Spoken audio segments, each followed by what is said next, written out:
In a distant corner of the galaxy, humanity had finally claimed its place among the stars. For centuries, they had dreamed of exploring new worlds, meeting alien species, and building bridges between civilizations. Now, that dream was a reality. On board the starship EOS, Captain Laura Hayes commanded a crew of skilled individuals who were tasked with maintaining peace and fostering alliances with other intelligent beings in the universe. Laura was not just any captain. She was known for her calm demeanor under pressure and her ability to make tough decisions when it mattered most. Her first officer, Jake Miller, was a sharp and resourceful man who often acted as her trusted advisor. Chief Engineer Maria Lopez kept the ship running smoothly, while Science Officer Daniel Carter analyzed data and provided insights into the mysteries of the cosmos. Together, they formed a team capable of handling whatever challenges space threw their way. On this particular day, the EOS was on a routine diplomatic mission. Their destination was a planet inhabited by the Krell, insectoid species famous for their advanced technology but limited natural resources. The humans hoped to negotiate trade agreements that would benefit both sides. It was a straightforward assignment, or so everyone thought. As the EOS traveled through the vastness of space, life aboard the ship felt almost mundane. Crew members went about their daily tasks, checking systems, analyzing data, and preparing for arrival at the Krell homeworld. Conversations revolved around small talk, jokes, and plans for leave once the mission was complete. No one could have predicted how quickly things would change. It started with a transmission from Earth's command. At first, it seemed like just another update until the tone shifted. Reports began pouring in from colonies along the outer rim of human territory. Entire settlements had gone dark without warning. Communication links were severed, automated distress signals failed to activate, and scout ships sent to investigate never returned. Something strange and potentially dangerous was happening at first. Many dismissed the incidents as pirate raids or technical malfunctions. Space piracy wasn't uncommon in uncharted regions, and equipment failures occasionally occurred, even in highly advanced systems. But something about the silence unsettled Captain Hayes. She called her senior officers to the bridge for a briefing. "We've been ordered to investigate," Laura said, her voice steady but tinged with concern. "Our closest target is Kepler 45-b. It's a mining colony we established about 5 years ago. The last report indicated everything was normal." Jake frowned. "That was days ago. If something happened there, we need to be ready for anything." Maria crossed her arms. "Anything? Like what?" "Pirates don't usually wipe out entire colonies without leaving a trace." Daniel leaned forward, his brow furrowed. "What if it's not pirates? What if it's something else?" The room fell silent. Everyone knew what something else meant. Humanity had encountered countless alien species since venturing into the stars, some friendly, others hostile. But none had ever posed a threat on this scale before. Still, orders were orders. The EOS set course for Kepler 45-b, its engines humming softly as it cut through the void. When they arrived, the scene was eerie. From orbit, the colony appeared intact. Buildings stood where they always had. Solar panels gleamed in the sunlight, and vehicles sat parked outside workshops. Everything looked perfectly ordinary, except for one thing. There were no signs of life. No movement, no lights, no communication signals. It was as though the colony had been frozen in time. Laura gave the order to land. A team consisting of herself, Jake, Maria, and Daniel descended to the surface in a shuttlecraft. As they stepped onto the dusty ground, a chill ran down their spines. The air was still, unnaturally quiet. Even the wind seemed hesitant to stir. "This doesn't feel right," Jake muttered, scanning the horizon with his rifle at the ready. "Stay alert," Laura replied. "We don't know what we're dealing with yet." They began their search at the main administration building. Inside, desks were cluttered with papers, chairs remained pushed in neatly, and cups of coffee sat untouched on tables. It was as if the colonists had simply vanished mid-task. Daniel examined a workstation, tapping keys on the keyboard. The screen flickered to life, displaying logs dated several days prior. Nothing unusual stood out. Maria wandered over to a nearby shelf and picked up a metallic tool. She turned it over in her hands, frowning. This is weird. Look at this. She pointed to faint smudges on the metal's surface. They weren't fingerprints or dirt, they were something else entirely. Daniel took the tool and studied it closely. I'll need to run tests back on the ship, but these marks look organic, almost like residue. Residue from what? Jake asked, lowering his weapon slightly. I don't know, Daniel admitted. But it's not human. The group exchanged uneasy glances. Whatever had happened here, it wasn't natural. They continued their exploration, moving from building to building. Each structure told the same story: abandonment without explanation. Tools left behind, meals uneaten, beds unmade. It was as though the colonists had been plucked from existence in an instant. As night fell, the temperature dropped sharply. The team regrouped outside, shivering despite their insulated suits. Laura opened a channel to the EOS. Report back to the ship. We'll analyze what we've gathered and decide our next move. Just as she finished speaking, Daniel froze. Do you hear that? Everyone stopped moving. At first, there was nothing but the sound of their breathing inside their helmets. Then, faintly, came a low hum sound that didn't belong to the environment. It grew louder, vibrating through the ground beneath their feet. Get to the shuttle, Laura shouted, breaking into a run. They sprinted across the open terrain, hearts pounding. Behind them, shadowy figures began to emerge from the darkness. They weren't solid beings, but amorphous shapes that twisted and writhed like smoke given form. The hum intensified, becoming a deafening roar. Jake fired his rifle at the nearest figure. Ow. But the bullets passed harmlessly through it. They're not physical, he yelled. Keep moving, Laura urged, glancing over her shoulder. The shadows were gaining speed, closing in fast, reaching the shuttle. Maria scrambled to start the engine while Daniel helped Laura secure the hatch. The moment they lifted off, the shadows dissolved into nothingness, leaving only an empty wasteland below. Back on the EOS, the team gathered in the briefing room. Daniel placed the tool Maria had found under a microscope. After a few minutes, he looked up, his face pale. Whatever left this, it's unlike anything we've seen before. Its molecular structure suggests it can manipulate matter at will. Laura sighed heavily. So we're dealing with something beyond our understanding? Something powerful enough to erase an entire colony? Now it knows we're here, Jake added grimly. The weight of the situation settled over them. This wasn't just a mystery, it was a threat. And if they didn't figure out what it was and how to stop it, humanity might face extinction. For now.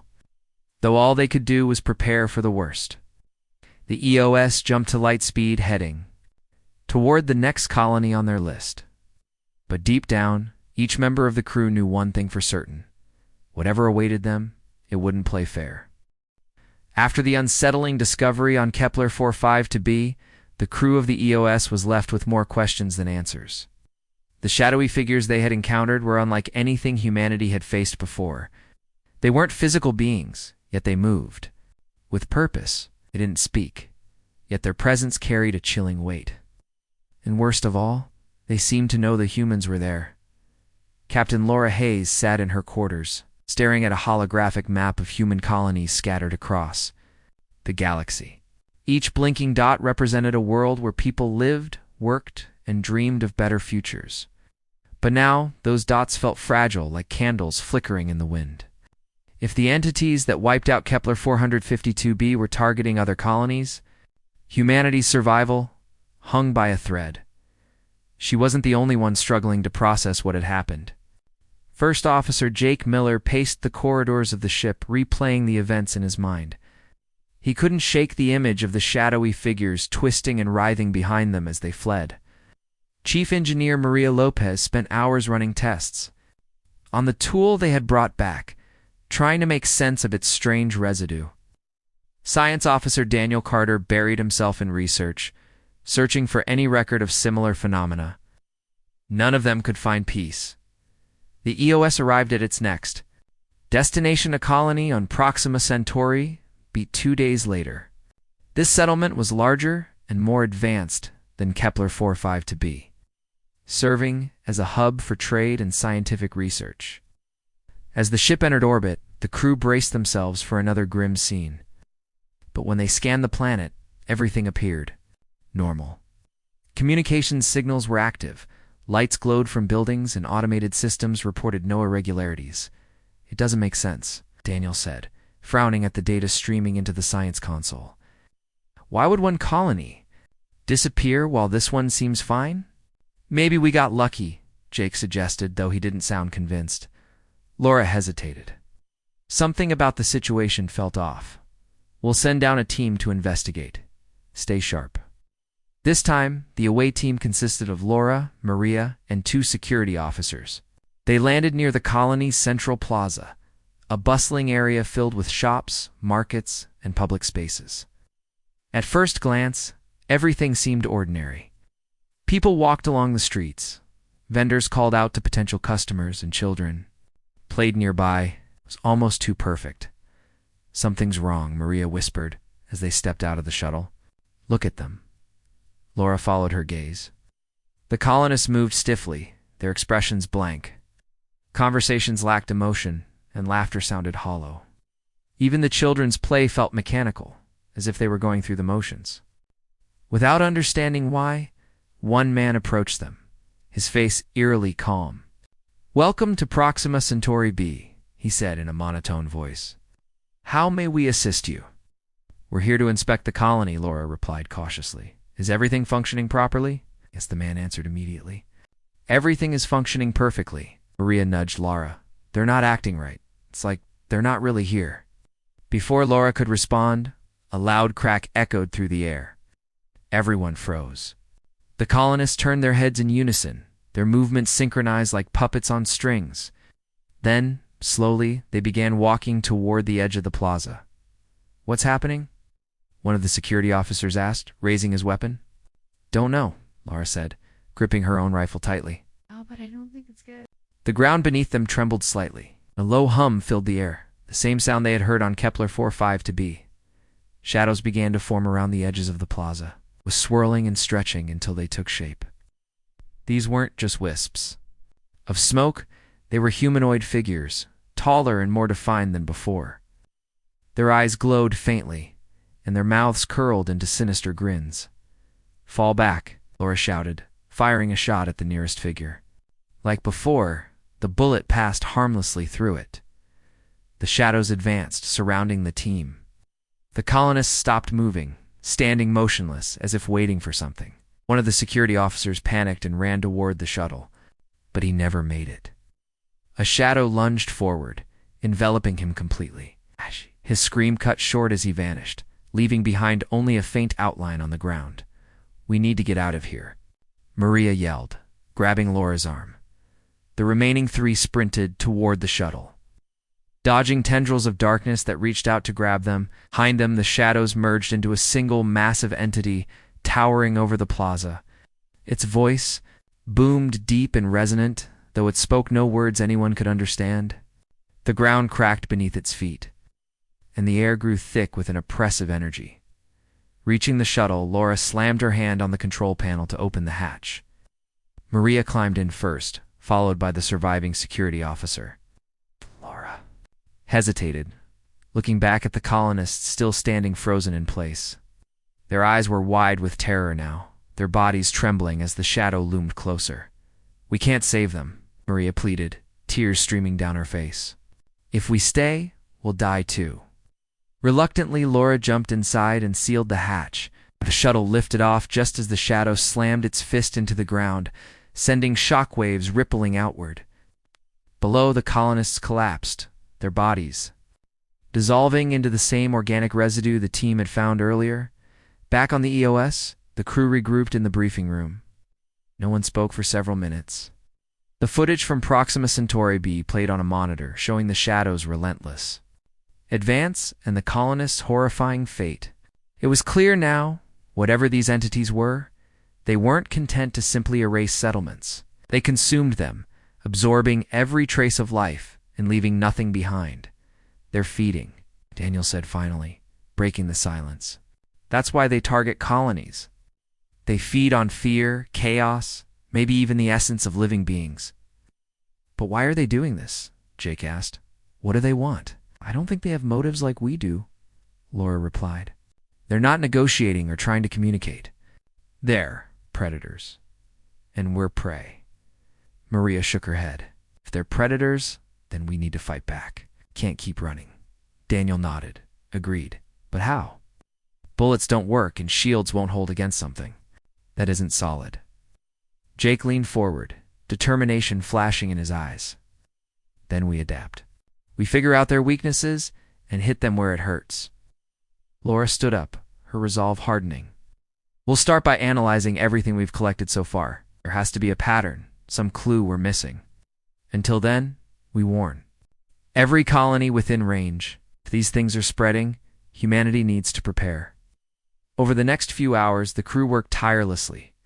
They sent encrypted messages to Earth Command, detailing their findings and urging immediate evacuation of vulnerable settlements.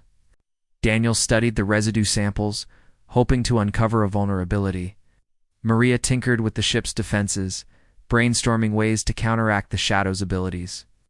Jake coordinated with the security team, developing new tactics for future encounters. Despite their efforts, fear lingered in the air. The crew couldn't shake the feeling that they were being watched, that the Shadows were always one step ahead. Sleep became elusive, meals were eaten quickly, and conversations were brief. The had transformed from a vessel of exploration into a fortress preparing for war. As the ship drifted through space, heading toward its next destination, Laura stood on the bridge, gazing out at the stars. She thought about the lives lost on Kepler 452b. In Proxima Centauri b, she thought about the families who would never see their loved ones again. She thought about the responsibility resting on her shoulders. We'll stop them, she murmured to herself. Somehow, unbeknownst to the crew, the Shadows were already spreading. Reports poured in from other colonies, each telling the same story.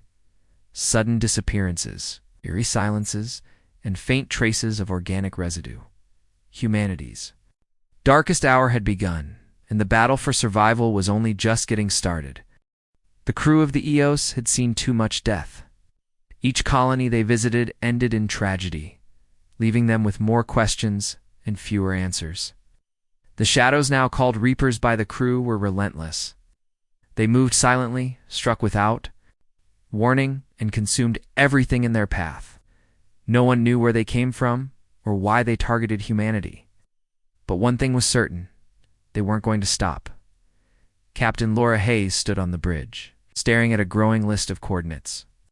Flashing red on the main screen, these were colonies that had gone dark in recent days. Some had sent frantic distress signals before falling silent. Else disappeared without a trace. Earth's command's response was slow and disjointed, overwhelmed by the sheer scale of the crisis. For now, it was up to the EOs to hold the line. We can't keep running, Jake said, breaking the silence. He leaned against the railing, his arms crossed tightly over his chest. Every time we investigate, we're too late. By the time we get there, the Reapers have already done their work. Laura turned to face him. Her eyes were tired, but her voice remained steady. I know, but what choice do we have? If we don't warn these colonies, no one will. And if we stay to fight, we'll end up like those colonists, Jake shot back. His frustration was clear, but so was his fear. We're not ready for this. Maria walked onto the bridge carrying a datapad filled with notes. She'd been working non-stop in the engineering bay, trying to find a way to defend against the Reapers. Maybe we are, she said, holding up the device. I've been analyzing the energy readings from Proxima Centauri b. There's a pattern. Frequency the Reapers use to destabilize matter. If we can disrupt that frequency, we might be able to weaken them. Daniel joined the conversation. Nodding eagerly, it makes sense. Their ability to manipulate matter isn't magic, it's science. And if it's science, we can counteract it. Laura raised an eyebrow. How? Maria hesitated, glancing at Daniel. It's risky. It'd need to modify the ship's shields to emit a counter frequency. It could overload the system, maybe even destroy the EOS. But if it works, it buys us time, Laura finished. She looked at each of them in turn, weighing the risks. Finally, she nodded. Do it, whatever it takes. Hours later, the modifications were complete. Eos approached its next target, a small agricultural colony orbiting a gas giant. This settlement wasn't heavily fortified, making it an easy mark for the Reapers. As the ship entered orbit, the crew prepared for the worst. Laura ordered the away team to stay aboard while she monitored the situation from the bridge. Sensors show no signs of life, Daniel reported, his fingers flying over the console. But I'm picking up faint energy signatures matching the Reaper pattern. They're here, Jake muttered, gripping the edge of his seat. They're waiting. Alarms blared throughout the ship. The Reapers had detected their presence and were moving toward the EOS. Shadows began to form around the vessel, twisting and writhing as they closed in. The hum grew louder, vibrating through the hull. Activate the modified shields, Laura commanded. Maria pressed a button, and the ship shuddered violently. A shimmering barrier enveloped the EOS, pulsing with a strange light. At first, nothing happened. Then the shadows recoiled, their forms flickering like static on a screen. For a brief moment, the crew dared to hope, but the Reapers adapted. Quickly, they merged into a single massive entity, larger than anything they'd encountered before. Its glowing eyes locked onto the ship, and tendrils of darkness lashed out, striking the shields repeatedly. Each impact sent shockwaves rippling through the hull, causing systems to fail one by one. We're losing power, Adia shouted, frantically typing commands into her console. The shields won't hold much longer. Divert auxiliary power to the engines. Laura ordered, We need to break free. The EOS lurched forward, its engines straining under the strain. The shadowy mass pursued, wrapping itself around the ship like a cocoon. Inside, the lights dimmed, and the temperature dropped sharply. Crew members huddled together, their breath visible in the cold air. We're not going to make it, Jake whispered, his voice barely audible. Laura clenched her fists. Not yet. Not while we're still breathing. Suddenly, Daniel's console beeped. Wait, I'm reading something. Another signal. It's weak, but it's close. What is it? Laura demanded. I think it's survivors. On the planet below, hope surged through the crew, fragile but undeniable. Laura made a decision. Prepare a shuttle. We're going down there. Jake stared at her, incredulous. Are you serious? The Reapers are all over us. If there are people alive down there, we owe it to them to try, Laura replied. Her tone left no room for argument. The shuttle descended through the atmosphere, buffeted by turbulence. Below, the colony was eerily quiet. Fields lay barren, crops reduced to ash. Buildings stood empty, their windows shattered.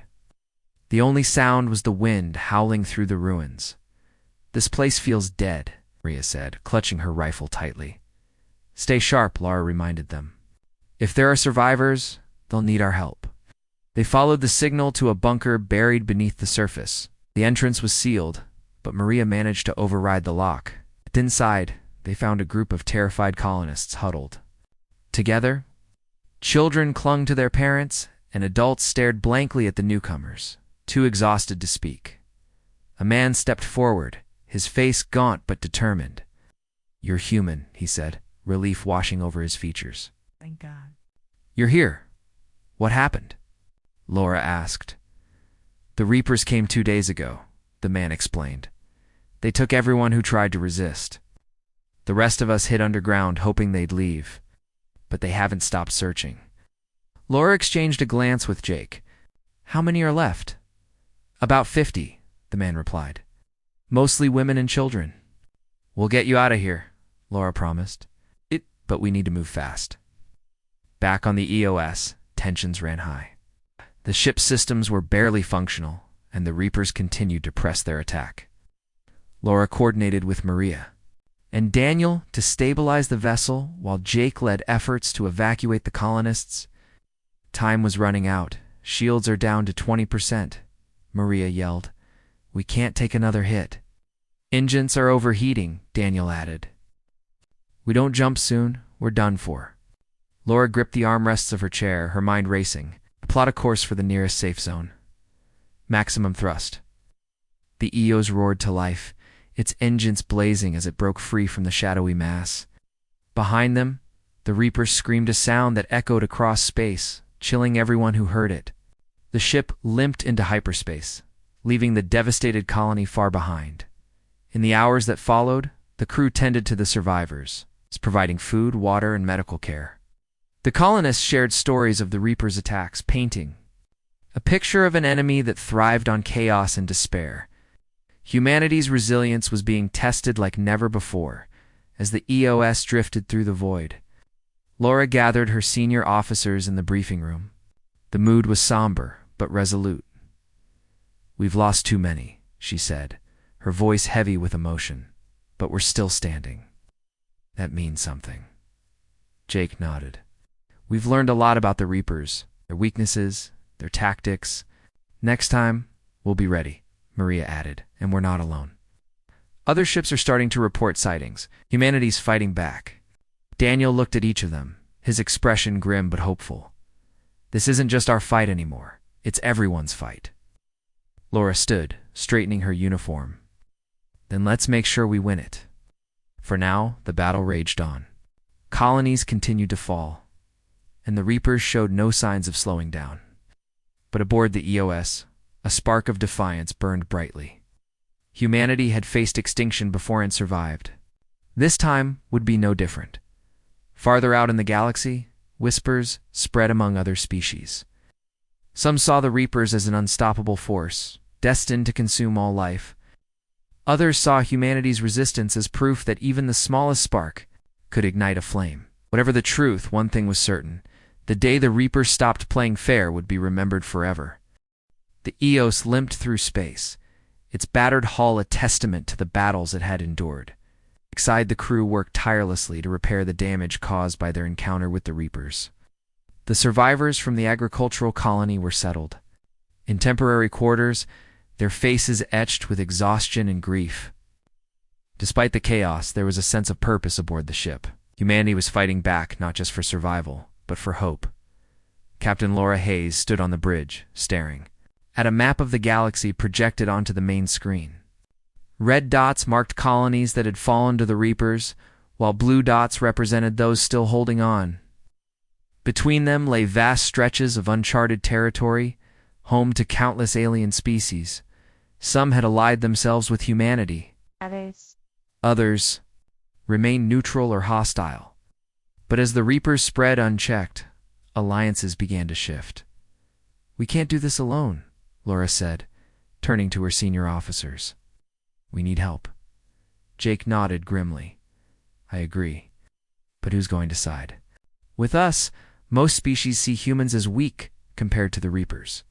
Maria spoke up, her voice firm despite her fatigue.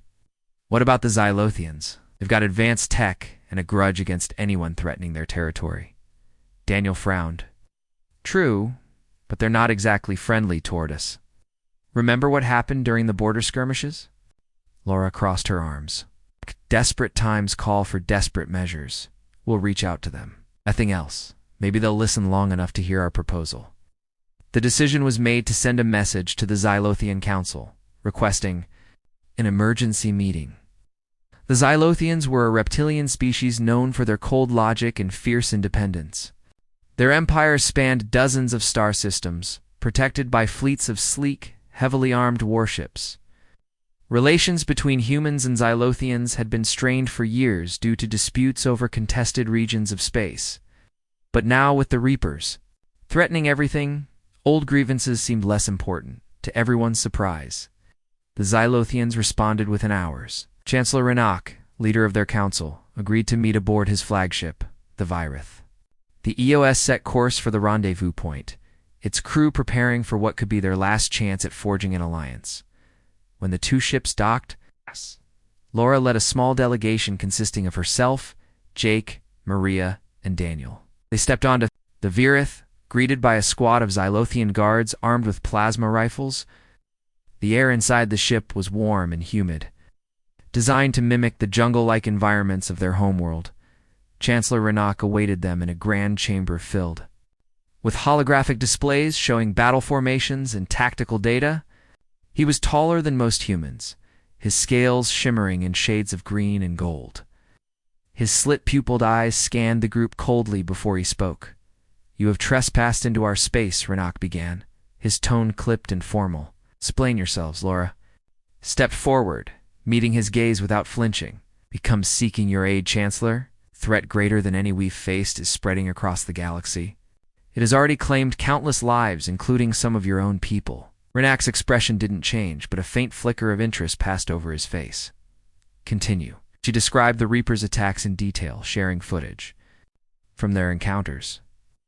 When she finished, the chamber fell silent. Renak studied the images carefully, his claws tapping rhythmically against the armrest of his throne. "This enemy interests me," he said finally. "What? But why should my people risk their lives for yours?" "'Cause if we fall, you will." "Be next," Laura replied. "The Reapers don't discriminate. They consume everything in their path. Working together gives us a better chance of stopping them." For a moment it seemed like Renak might refuse. Then another Xylothian entered the room, carrying a datapad. She whispered something into Renak's ear, and his eyes narrowed. "One of our outposts near the conflict zone was attacked recently," he admitted, the survivors reported. "Phenomena similar to what you describe." "That's proof enough," Jake interjected. "If we combine forces, we can hit the Reapers harder than either of us could alone." Renak considered this, his tail swaying slowly behind him. Finally he nodded. "Very well. We will join your fight for now. But understand this. If your actions endanger my people, I will withdraw support immediately." Laura bowed slightly. "Thank you, Chancellor. You won't regret this." With the Xylothians on board, the tide began to turn. Their scientists collaborated with Daniel and Maria to refine the counter-frequency technology used to disrupt the Reapers. Meanwhile, their warships provided much-needed reinforcements. Allowing the EOS to focus on reconnaissance and rescue missions, the first joint operation took place near a Xylothian mining facility that had recently come under attack. The Reapers had left behind a trail of destruction, but signs indicated they hadn't fully consumed the outpost yet. Laura led the mission, coordinating with Commander Vrax, seasoned Xylothian officer. As the combined fleet approached, the Reapers emerged. From the shadows, their forms larger and more menacing than ever. This time, however, the humans and Xylothians were ready. Modified shields pulsed with energy, forcing the Reapers to retreat momentarily. Plasma cannons fired in synchronized bursts, targeting the entity's weak points. They're adapting. Again, Daniel shouted from the science console, emerging into a single mass. "Focus fire on the center," Laura ordered. "Don't let them regroup." The battle raged for hours, each side pushing the other to the brink. Ships exploded, debris filled the void, and screams echoed through open channels. But slowly, the tide shifted. The Reapers faltered, their forms destabilizing under the relentless assault. For the first time, humanity tasted victory. Back aboard the EOs, the crew celebrated cautiously. The Xylothians remained stoic, though even they couldn't hide their satisfaction. Laura gathered her team in the briefing room, her expression thoughtful. "This changes things," she said. "We've proven we can hurt them. We need to strike where it counts." Daniel pulled up a map of Reaper activity. "There's a pattern here. Every major attack seems to originate from the same region of space, a dead zone no one's explored." "Could that be their base?" Jake asked. "It's possible," Laura replied. "If we find it, we might be able to end this once and for all." Maria leaned forward, her brow furrowed, or walked straight into a trap. "We'll take that risk," Laura said firmly. "Prepare the fleet. We move at dawn." In the days that followed, word of the victory spread across the galaxy. Resistance cells formed among occupied territories, guerrilla fighters launching daring raids against Reaper strongholds. Other species began reaching out, offering resources, intelligence, and troops. Humanity's defiance inspired allies to rise up, united by a common goal. But the Reapers weren't done yet. As the coalition fleet prepared to strike at the heart of the enemy's domain, reports came in of new attacks larger, more coordinated than ever before. Entire fleets vanished in seconds, planets burned to ash, and fear gripped the galaxy. On board the Eos, Laura gazed out at the stars, her resolve unwavering. She thought about the lives lost, the sacrifices made, and the battles yet to come. Whatever awaited them, one thing was certain. Humanity would never surrender. Farther out in the void, whispers spread among those who watched from the shadows. Some believed the Reapers were invincible, destined to consume all life. Others saw humanity's resilience as proof that even death itself could be defied. Whatever the truth, the day the Reapers stopped playing fair would be remembered forever. The Coalition fleet gathered at the edge of a dark and uncharted region of space. It was a place where stars burned dimly, their light swallowed by swirling clouds of cosmic dust. This was the origin point of the Reaper attacks, their stronghold, hidden deep within the void. Captain Laura Hayes stood on the bridge of the Eos, her eyes fixed on the ominous expanse ahead. The weight of the mission pressed heavily on her shoulders. But she refused to let fear take hold. Beside her, Jake studied tactical displays, showing the positions of human and Xylothian ships. "This is it," he said, his voice low. If we're "Wrong about this being their base. We're walking into a trap." Laura nodded. "I know. But if we don't try, we'll never stop them." Maria and Daniel worked together in the engineering bay, fine-tuning the counter-frequency technology that had proven effective against the Reapers. They knew this battle would require more than brute force. It would demand precision and ingenuity. Every ship in the fleet carried modified shields and weapons designed to disrupt the Reapers' abilities. Even so, no one could predict how the enemy would respond. Commander Vrax, leader of the Xylothian forces, contacted the Eos via comms. His reptilian features filled the screen, his expression unreadable as always. "Our scouts have detected unusual energy readings emanating from the center of the zone. Proceed with caution." "Understood," Laura replied. "We'll move." "And slowly? Keep your ships ready to cover ours, if needed." As the fleet advanced, tension mounted. Crew members exchanged nervous glances, their hands hovering over controls. The silence of space felt oppressive, broken only by the hum of engines and the occasional crackle of static over open channels. Then, without warning, the Reapers appeared. They emerged from the darkness like living nightmares, their forms larger and more menacing than ever before. Tendrils of shadow stretched across space, wrapping around ships and pulling them apart. Screams echoed through the comms as vessels were torn to pieces, their crews consumed in an instant. "Shields up," Laura shouted. "Activate the counter-frequencies." The modified shields flared to life, bathing the fleet in pulses of energy. For a moment, the Reapers hesitated, their forms flickering and destabilizing. Plasma cannons roared to life, firing concentrated beams of energy at the weakened entities. Explosions lit up the void as dozens of Reaper forms dissolved into nothingness. But the victory was short-lived. The remaining Reapers merged into a single massive entity towering over the fleet like a storm cloud given shape. Its glowing eyes scanned the battlefield, and its voice boomed, the sound that resonated not just in ears, but in minds. "You cannot win," it said, its words dripping with malice. "Your resistance is meaningless." Laura clenched her fists. "Not while we're still standing." The battle raged on, each side pushing the other to the brink. Ships maneuvered frantically, dodging tendrils of darkness while firing everything they had at the colossal Reaper. Maria monitored the EOS systems, sweat beading on her forehead as she struggled to keep the counter-frequency generators online. One by one, the fleet's defenses began to fail under the relentless assault. "We're losing power," Daniel yelled, his fingers flying over the console. "The generators are overheating." Jake grabbed a nearby railing as the ship shuddered violently. "We need to pull back. We can't hold them off forever." "No," Laura snapped. "If we retreat now, they'll regroup and come after us harder. We have to finish this." Daniel suddenly froze, staring at his screen. "Wait, there's something else. Signal coming from inside the Reaper mass. It's faint, but it's there." "What kind of signal?" Laura demanded. I think it's their core, their source of power. If we destroy it, we might be able to end them once and for all." Laura turned to Jake. Can you pinpoint its location? He nodded grimly. It's deep inside the mass. Getting close won't be easy.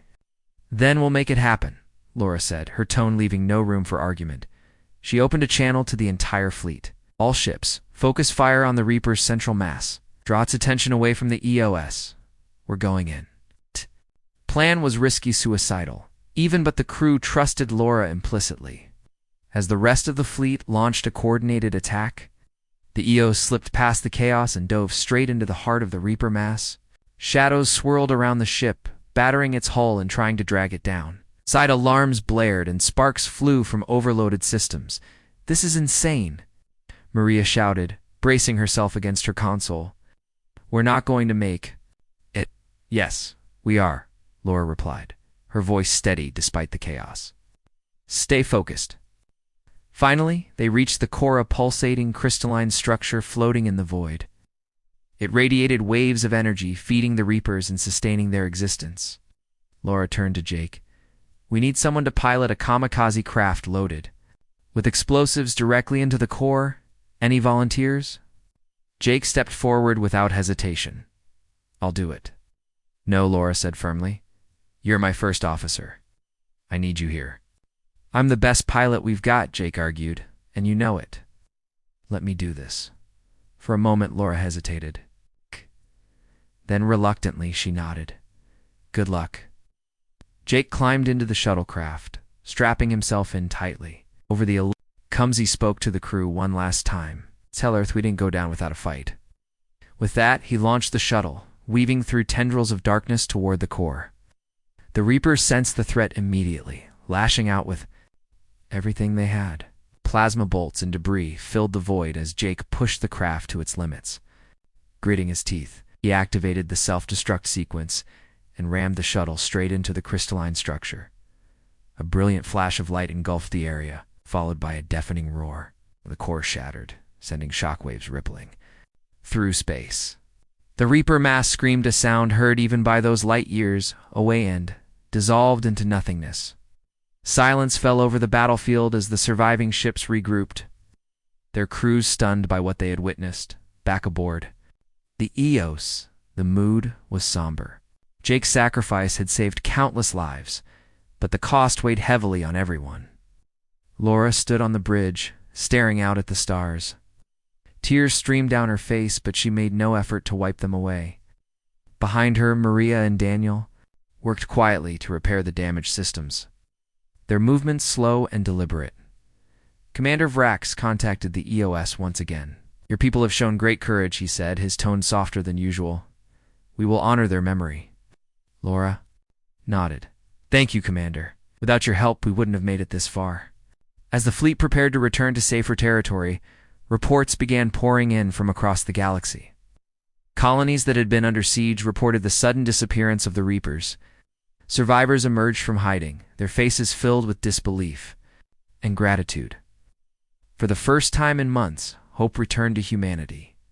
Farther out in the galaxy, whispers spread among other species. Some claimed the Reapers were truly gone, destroyed by humanity's bravery and ingenuity. Fragments of them remained, lurking in the shadows, waiting for the right moment to strike again. Whatever the truth, one thing was certain: the day the Reapers stopped playing fair would be remembered forever. On board the EOS, Laura gathered her senior officers in the briefing room. Her expression was resolute, though her eyes betrayed her exhaustion. We've won a battle, she said. But the war isn't over. There may be others like the Reapers out there at Emmys we can't imagine yet. We need to stay vigilant. Maria raised her hand slightly. What happens next? Smiled faintly. We rebuild, we learn, and we keep moving forward, because that's what humans do. In the weeks that followed, stories of Jake's bravery spread throughout the fleet and beyond. Monuments were erected in his honor, and his name became synonymous with sacrifice and heroism. Humanity had endured its darkest hour, emerging stronger and more united than ever before. Deep in the void, the remnants of the Reaper core drifted silently, its fractured surface glowing faintly. Whether it was truly dead or merely dormant remained unknown. But for now, the galaxy was safe, and humanity had proven that even Deathworlders could stand tall when pushed far enough. The galaxy had changed. The Reapers were gone, or so everyone hoped, but their shadow lingered in the minds of those who had faced them. Monuments rose on every surviving world, etched with the names of the fallen and stories of their sacrifice. The tale of Jake Miller's bravery became legend, told to children and remembered by elders as proof that even in humanity's darkest hour, courage could light the way. Captain Laura Hayes stood on the bridge of the EOS, her gaze fixed on the stars. The ship had been repaired, its scars patched, but never fully erased.